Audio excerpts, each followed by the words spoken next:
बताता है कि हमारा जीवन क्षणिक है ना। हम थोड़े देर के लिए ही इस पृथ्वी पर हैं।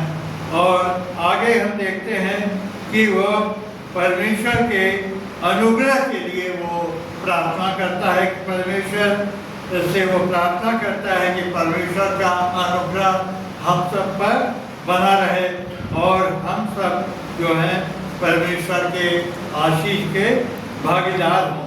तो यहाँ पर जैसा अभी देखा गया पद 2 में लिखा हुआ है कि वो अनादिकाल से अनंत काल तक, अनादिकाल से अनंत काल तक तो ही परमेश्वर है ना। तो यहाँ पर हम देख रहे हैं कि जैसा हमने बताया कि हम लोग का जीवन परमेश्वर की तुलना में हम देखें तो हम लोग कुछ भी नहीं हैं। वो अनंत परमेश्वर है और हम उसकी तुलना में कुछ नहीं है। तो और कहता है कि तू मिट्टी ही है और मिट्टी में ही फिर चला जाएगा, है ना। और जैसा कि उसने आदम से कहा, है ना, कि तू मिट्टी से ही रचा गया है और तू मिट्टी में ही चला जाएगा, है ना। और उसके बाद आप देखते हैं कि परमेश्वर जो है इसी में कह रहा है, मूसा कह रहा है कि तू आरंभ है और तू अंत है ना। और उत्पत्ति में अगर हम जाएं और उसके 21 के 33 पद में तो वहाँ पर अब्राहम कहता है उत्पत्ति 21-33 में कि तू सनातन ईश्वर है, तू सनातन ईश्वर है। सनातन का मतलब होता है अनंत। आजकल बहुत पेपरों में आता रहा सनातन सनातन सनातन। तो सनातन कौन है?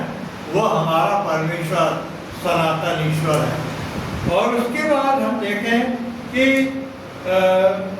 अय्यूब भी कहता है अपने 36 अध्याय के 26 पद में, देख परमेश्वर महान और हमारे ज्ञान से कहीं परे है और उसके वर्ष की गिनती हम नहीं कर सकते।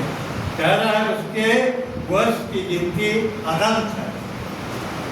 और फिर उसके बाद आप देखें मीका 5:2 में लिखा हुआ है, उसका निकलना प्राचीन काल से और वरन अनाद काल से होता आया। और फिर आप देखें प्रकाशित वाक्य में प्रभु यीशु मसीह कई जगह बोले कि मैं अल्फा और ओमेगा हूँ, मैं आदि और अंत हूँ। तो ये उन्होंने आप प्रकाशित वाक्य 22:13 में आप देखेंगे कि मैं अल्फा और ओमेगा हूँ, पहला और अंतिम हूँ और आदि और अंत हूँ। तो हम यहाँ देखते हैं कि जो मूसा कह रहा है कि परमेश्वर हमारा अनंत है, तो वो यहाँ पर पूरे बाइबल में कई जगह ये दिया हुआ है, लोगों के द्वारा कहा गया। एक पद पर और हम ध्यान देंगे, पद 12 में, हमको अपने दिन गिनने की समझ दे कि हम बुद्धिमान हो जाएं। हमें अपने दिन गिनने की, जब मूसा ये कह रहा है कि हम लोग का जीवन क्षण भंगुर है ना, कुछ ही देर का है ना, तो वो कहता है कि जितने दिन हम इस पृथ्वी पर हैं, है ना, उतने दिन के लिए हमें दिन गिनने की समझ दें। और ताकि यहाँ पर पद 10 में देखिए दिया हुआ है कि हमारी आयु के वर्ष 70 तो होते हैं और चाहे बल के कारण 80 वर्ष भी हो जाए। तो इस बात को वो बता रहा है कि हमारी आयु 70-80 वर्ष के ही होते हैं, जो कि परमेश्वर की तुलना में बहुत ही कम है, नहीं के बराबर है।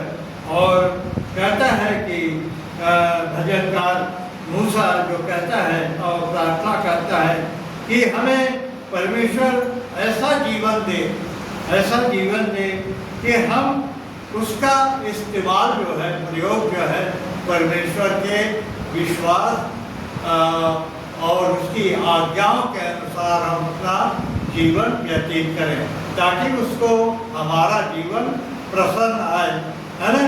और जीवन भर जब तक हम लोग को इस पृथ्वी पर रखता है उसका पक्ष हमारी तरफ रहे और हम उसके साथ साथ अगले जीवन के लिए, है ना, अगले जीवन के लिए जब तक हम यहाँ हैं उसके बाद अगले जीवन के लिए वो हम लोग को क्या करे, मदद करे, उसका पवित्र आत्मा हम लोग की मदद करे कि उस जीवन के लिए हम लोग अपनी तैयारी करते रहें। तो परमेश्वर का धन्यवाद हो आज के इस पाठ के लिए।